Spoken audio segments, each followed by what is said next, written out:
dengan isu pencucian uang sebesar 300 T. Saudara, kami tegaskan bahwa yang kami laporkan itu laporan hasil analisa tentang dugaan tindak pidana pencucian uang. Berkali-kali saya katakan, ini bukan laporan korupsi, tapi laporan tentang dugaan tindak pidana pencucian uang yang menyangkut pergerakan transaksi mencurigakan. Saya waktu itu sebut 300 T. Sesudah diteliti lagi, transaksi mencurigakan itu ya lebih dari itu, 349 T mencurigakan. Dan saudara harus tahu bahwa tindak pidana pencucian uang itu sering menjadi besar karena itu mengangkut kerja intelijen keuangan. Uang yang sama mungkin berputar 10 kali secara aneh, itu mungkin dihitungnya hanya 2 atau 3 kali. Padahal perputarannya 10 kali. Misalnya saya kirim uang ya, mencurigakan ke Ivan. Ivan ngirim ke sekretarisnya, sekretarisnya ngirim ke sana, kirim ke saya lagi. Uang yang sama. Itu tetap dihitung sebagai perputaran uang aneh. Nah itulah yang disebut tindak pidana pencucian uang. Jadi jangan berasumsi bahwa wah Kementerian Keuangan korupsi 349 T. Enggak, ini transaksi mencurigakan dan itu banyak juga melibatkan dunia luar, orang yang punya sentuhan-sentuhan dengan mungkin orang Kementerian Keuangan. Tetapi yang banyak itu kan mereka. Dan ini kalau pencucian uang itu artinya kan begini. Meliputi 1, kepemilikan saham pada perusahaan atas nama keluarganya. Kepemilikan aset berupa barang bergerak maupun tidak bergerak atas nama pihak lain. Membentuk perusahaan cangkang, mengelola hasil kejahatan sebagai upaya agar keuntungan operasional perusahaan itu menjadi sah. Kemudian menggunakan rekening atas nama orang lain untuk menyimpan hasil kejahatan. Ini saudara, saya korupsi tapi mau mencuci uang. Saudara buka rekening atas nama saudara. Berapa? 10 miliar.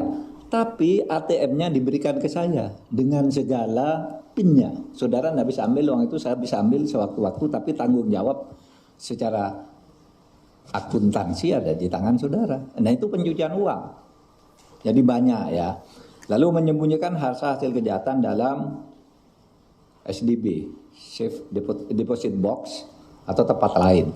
Nah itu semua yang harus dilacak. Oleh sebab itu menjadi besar dan laporan resmi mungkin 56 miliar, tapi kok sesudah dilacak nih pergerakan uangnya ada 500 miliar gitu. Nah itu pencucian uang. Tapi itu sekali lagi itu tidak selalu berkaitan dengan pegawai di Kementerian Keuangan.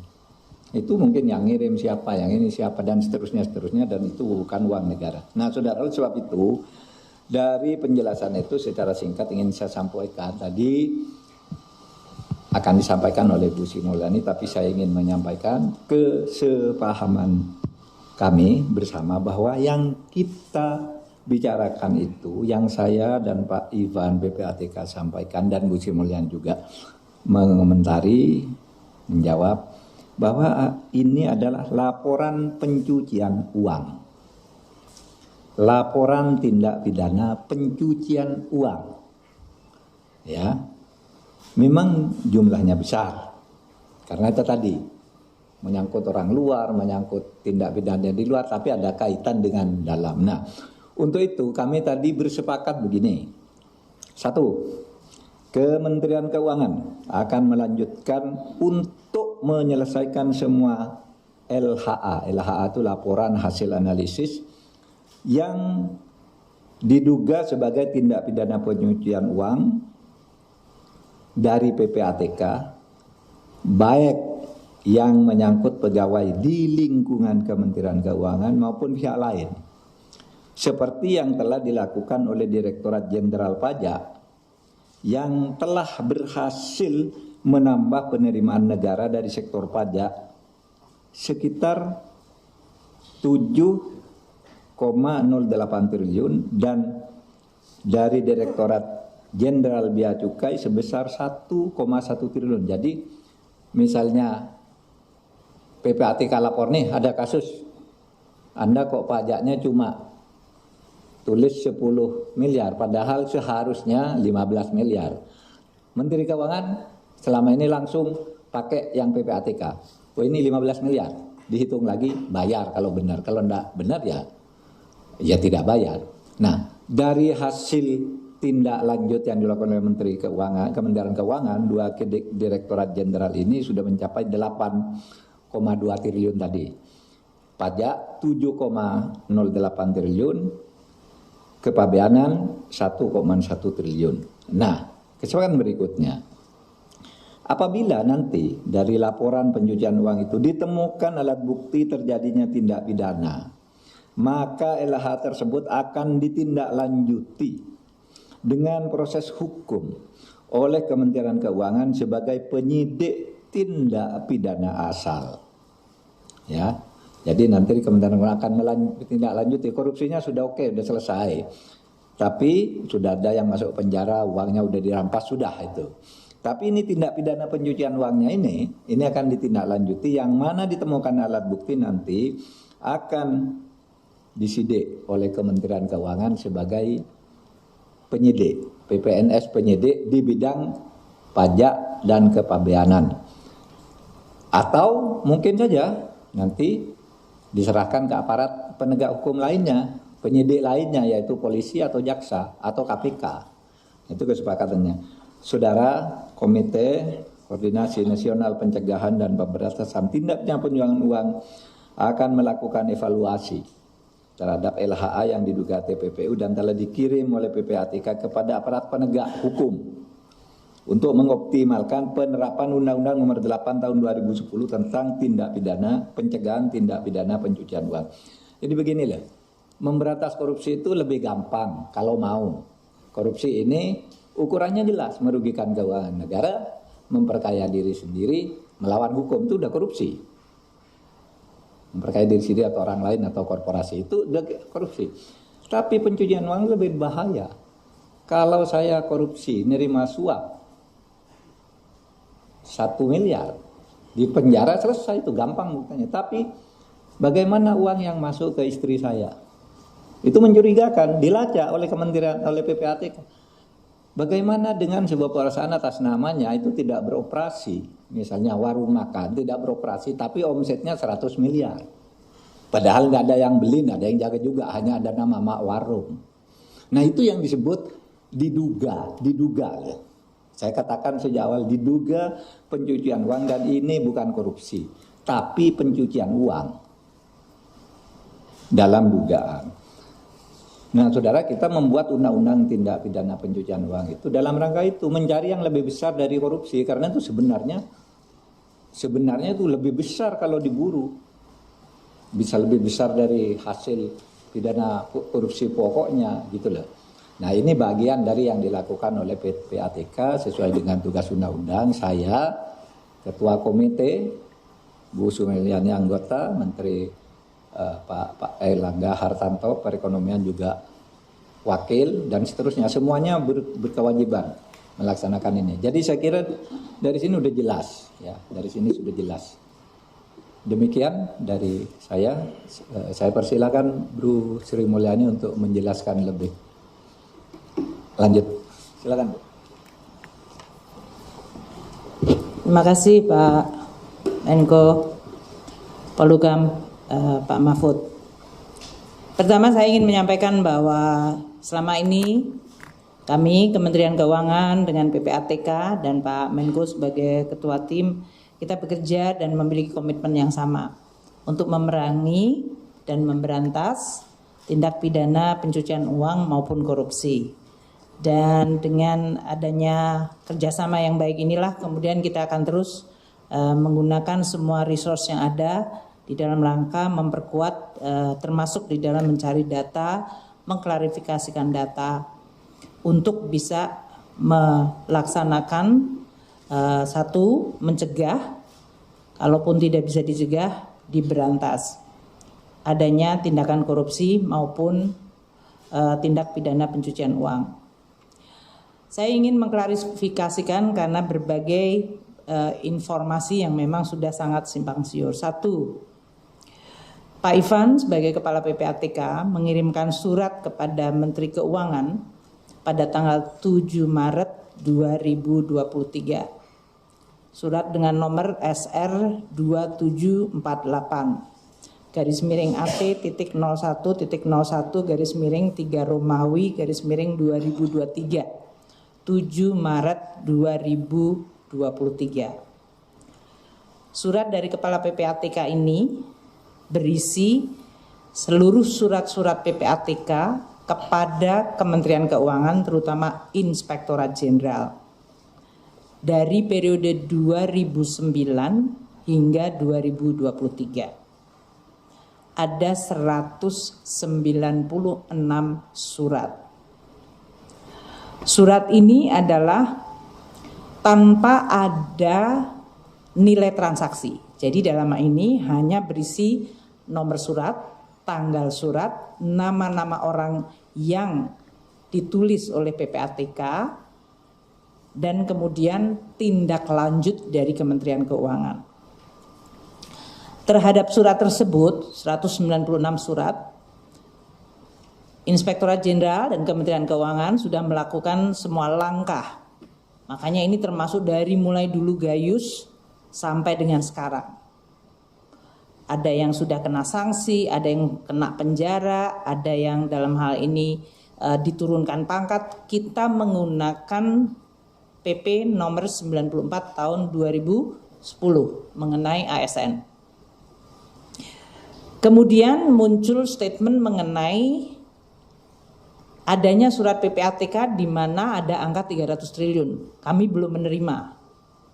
Makanya waktu hari Sabtu saya dengan Pak Menko melakukan statement publik, saya menyampaikan sampai dengan hari Sabtu yang lalu itu kita belum menerima surat dari PPATK yang berisi angka.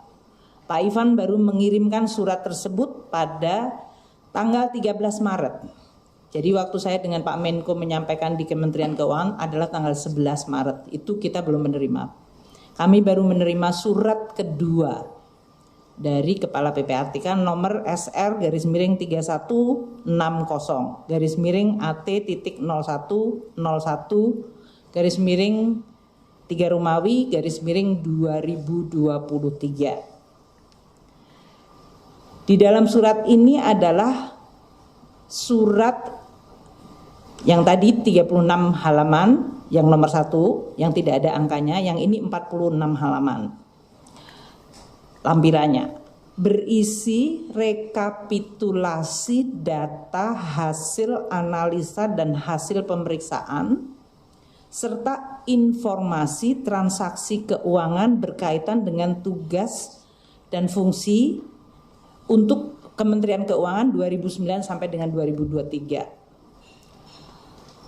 Lampirannya itu daftar surat yang ada di situ 300 surat dengan nilai transaksi 349 triliun rupiah. Nah, kami ingin sampaikan sebagai berikut. 1. Dari 300 surat tadi, 65 surat adalah berisi transaksi keuangan dari perusahaan atau badan atau perseorangan yang tidak ada di dalamnya orang Kementerian Keuangan. Jadi ini transaksi ekonomi yang dilakukan oleh perusahaan atau badan atau orang lain. Namun karena menyangkut tugas dan fungsi Kementerian Keuangan, terutama menyangkut ekspor, import, maka kemudian dia dikirimkan oleh PPATK kepada kami. 65 surat itu nilainya 253 triliun. Artinya PPATK menengarai adanya transaksi di dalam perekonomian, entah itu perdagangan, entah itu pergantian properti, yang ditengarai ada mencurigakan, dan itu kemudian dikirim ke Kemenku supaya Kemenku bisa memfollow up, menindaklanjuti sesuai dengan tugas dan fungsi kita. 99 surat dari 300 surat tadi ya adalah surat PPATK kepada aparat penegak hukum dan nilai transaksinya 74 triliun. Jadi dalam ini aparat penegak hukum. Sedangkan ada 135 surat dari PPATK tadi yang menyangkut ada nama Kementerian Keuangan, nama pegawai Kementerian Keuangan. Nilainya jauh lebih kecil karena yang tadi 253 plus 74 itu sudah lebih dari 300 triliun. Jadi saya akan memberikan satu contoh supaya media sedikit memahami yang tadi disampaikan oleh Pak Menko secara baik mengenai definisi pencucian uang dan yang disebut transaksi mencurigakan. Satu surat yang sangat menonjol dari PPATK ini adalah surat nomor 205 /PR.01 2020. Dikirimkan pada bulan Mei, 19 Mei 2020, pas tengah-tengah Covid kita. Satu surat dari PPATK itu saja menyebutkan transaksi sebesar 189 triliun 273 miliar. Bayangkan tadi totalnya 340 dan ini satu surat saja 189,273.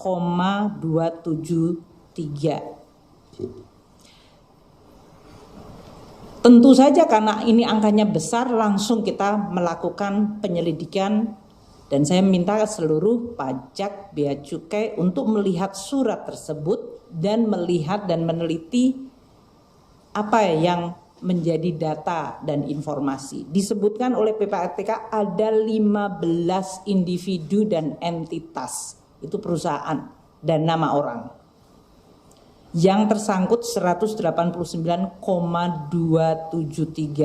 triliun tersebut. Ini adalah transaksi 2017 hingga 2019 sebelum pandemi. Ternyata sesudah dilihat surat tersebut, satu faktanya dari Bea Cukai yang menerima surat langsung dari PPATK by hand melakukan penelitian terhadap nama-nama 15 entitas tersebut. Mereka adalah yang melakukan ekspor, import emas batangan dan emas perhiasan. Dan juga kegiatan money changers dan kegiatan lainnya.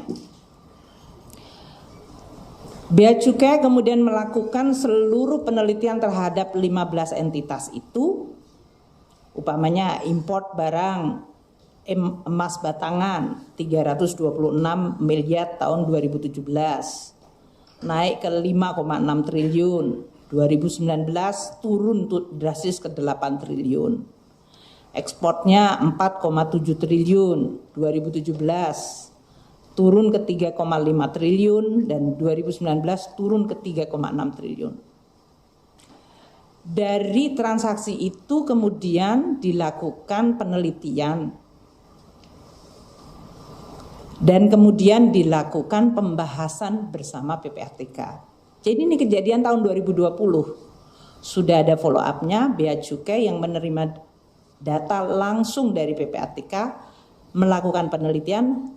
Bulan Mei mendapatkan surat, September dilakukan pembahasan bersama PPATK.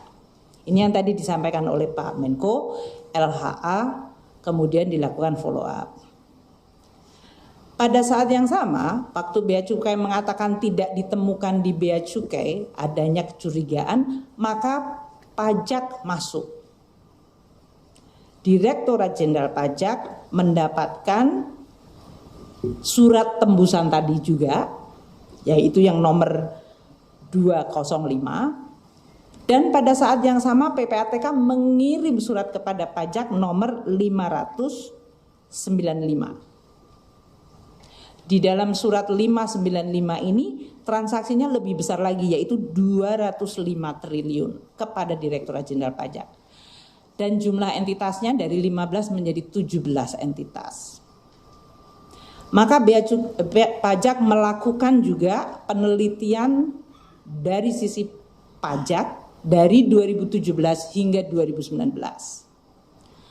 Satu, figurnya pakai inisial SB. Ini di dalam data PPATK disebutkan omsetnya mencapai 8,247 triliun. Data dari SPT pajak adalah 9,68 triliun. Lebih besar di pajak daripada yang diberikan oleh PPATK. Itu pun kita tetap menggunakan data PPATK. PPATK tadi 8,2, pajak 9,6. Karena si orang ini memiliki saham dan perusahaan di PT BSI, kita meneliti PT BSI yang ada di dalam surat dari PPATK juga. PT BSI ini, data PPATK menunjukkan 11,77 triliun. SPT pajaknya menunjukkan, ini pajak dari 2017 hingga 19 ya, saya ulang lagi ya, jadi 3 tahun. SPT pajaknya 11,56. Jadi perbedaannya 212 miliar. Itu pun tetap dikejar. Dan kalau memang buktinya nyata, maka si perusahaan itu harus membayar plus denda 100%. Kemudian PT yang ketiga juga sama, PT IKS 2018-2019. PPATK menunjukkan datanya 4,8 triliun, SPT-nya menunjukkan 3,5 triliun. Kemudian ada seseorang yang namanya adalah DY. SPT-nya hanya 38 miliar, tapi PPATK menunjukkan transaksinya mencapai 8 triliun. Nah, perbedaan data ini yang kemudian dipakai oleh Direktorat Jenderal Pajak memanggil kepada yang bersangkutan. Muncul modus bahwa tadi si SB menggunakan tadi nomor akunnya 5 orang yang merupakan karyawannya. Termasuk kalau kita bicara tentang transaksi, ini adalah transaksi money changers. Jadi Anda bisa bayangkan money changers, cash in, cash out orang. Inilah yang kami sebutkan tadi supaya tidak menimbulkan suatu kesan kepada masyarakat. Kami sangat menghargai data dari PPATK dan pada kenyataannya justru PPATK, pajak dan bea cukai bekerja sama secara bersama. Kita namanya jaga dara, tripartit di antara ketiga institusi itu untuk saling bertukar informasi dan data di dalam rangka untuk memerangi dan memberantas tidak hanya korupsi tapi juga tindak pidana pencucian uang. Tadi telah disampaikan oleh Pak Menko bahwa dalam kondisi itu di Kementerian Keuangan, Direktorat Jenderal Pajak sudah dilakukan 17 kasus tindak pidana pencucian uang yang tadi menghasilkan 7,88 triliun rupiah penerimaan negara. Dan bea cukai ada 8 kasus tindak pidana pencucian uang yang menghasilkan 1,1 triliun. Nah, surat dari PPATK tersebut yang berkaitan dengan internal Kemenku, katakanlah oknum atau pegawai Kemenku, dari mulai Gayus dulu disebutkan, Gayus itu jumlahnya 1,9 triliun sudah dipenjara. Kemudian ada lagi Saudara Angin Prayitno, itu disebutkan transaksinya 14,8 triliun oleh PPATK, itu juga sudah dipenjara. Aparat penegak hukum melakukan dan menyelidiki dan terus melakukan langkah-langkah dari sisi penegakan hukum. Kami bekerja sama dengan APH dan juga dengan PPATK. Ini untuk menjelaskan kepada publik bahwa Kementerian Keuangan tidak akan berhenti tadi. Bahkan kami secara proaktif minta kepada PPATK untuk menjalankan tugas menjaga keuangan negara. Jadi dalam hal ini, sebagian dari surat-surat dari Pak Ivan kepada kita itu sebetulnya adalah surat yang kami mintakan. Mohon mendapatkan informasi dari PPATK mengenai entitas ini, mengenai transaksi ini. Jadi kita yang aktif. Sebagian lagi adalah dari PPATK aktif menyampaikan kepada kami.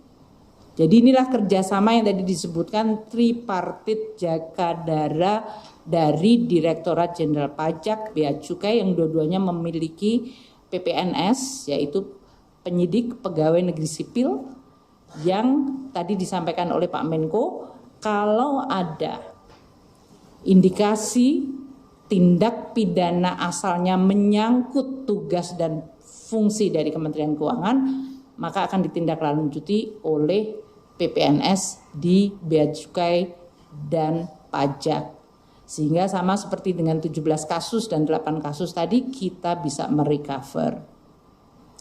Saya berterima kasih kepada Pak Menko yang memberikan perhatian sangat besar kepada kami Kementerian Keuangan untuk meyakinkan bahwa kita terus menjalankan tugas sesuai dengan komitmen kita.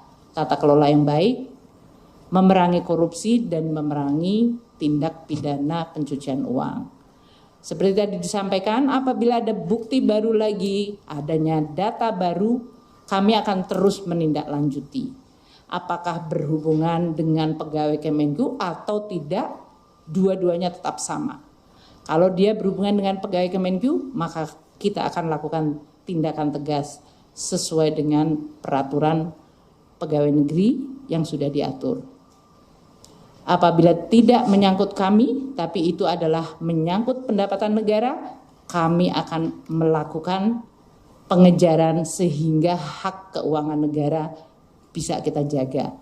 Apabila dia menyangkut korupsi atau yang lain dengan aparat penegak hukum, kami juga akan bekerja dengan aparat penegak hukum. Itu yang kita akan sampaikan kepada seluruh publik. Tentu sebagian dari data-data nanti Pak Ivan bisa menyampaikan, namun tadi yang saya ingin memberikan ilustrasi dari 345, 189 hanya satu surat dan saya sudah sampaikan cukup detail bagaimana karakter dari informasi dan penanganan dari Bea Cukai maupun pajak terhadap informasi PPATK tersebut. Terima kasih Pak Menko dan terima kasih kepada seluruh media. Cukup ya? Ya. Terima kasih Bu ya. Sampai lagi. Terima kasih banyak. Ya. Tanya jawab. Tanya jawab Pak. Tanya jawab Pak. Tanya jawab Pak.